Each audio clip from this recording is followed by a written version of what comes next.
Isang mapagpalang araw po sa ating mga kaibigan at kakalingap. Pera ni Dara dito pala napupunta, at welcome back ulit sa aking YouTube channel. At syempre bago po natin simulan ang videong ito, atin po muna shoutout ang atin mga minamahal na mga viewers. Mga kaibigan marahil ay nagtataka kayo kung saan napupunta ang perang binibigay ni Kuya Rab kay Dara. Naku kung hindi nyo po alam, ay negosyante na pala itong si Chinitang Dara. Mayroon na pala itong baboy yan, may mga alaga pala itong baboy. Pasekrito ka lang Dara, at pinaaalaga niya ito sa tiyuhin niya. Lola di Dara nagsasabi nga na ito nga raw si Dara ay napakabait na bata. Kaya mahal niya ang apo, kung kaya gravy ang pasasalamat niya sa bumubo ng Team Kalingap.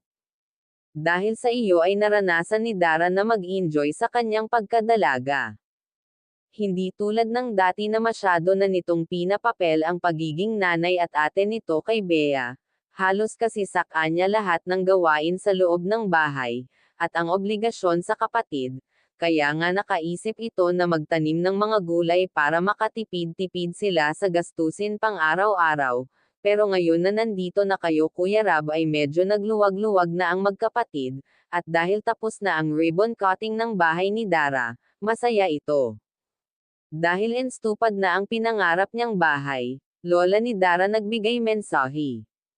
Kung saan, nga ay nagpapasalamat ito kay Kuya Rab, dahil napakalaking tulong ang binigay nito sa magkapatid lalo na kay Dara. Kung baga naibsan na ang pangungulila ni Dara sa kanyang ama at mga kapatid. Kuya Rab naiyak sa mensahe ni Lola, dahil sobrang na-appreciate ni Lola ang tulong na binigay ng Team Kalingap sa magkapatid, lalo na sa mga sponsor ni Dara. Nagpapasalamat din si Lola. Grabe, iyakin talaga itong si Lola. Grabe pala mga kakalingap, pang 204 na pabahay na pala ang bahay ni Dara. Ang dami na palang napapabahayan nila Kuya Rab. Salamat po sa inyo Kuya Rab at kay Kuya Val Santos Matubang. Huwag po natin sila kalimutan suportahan.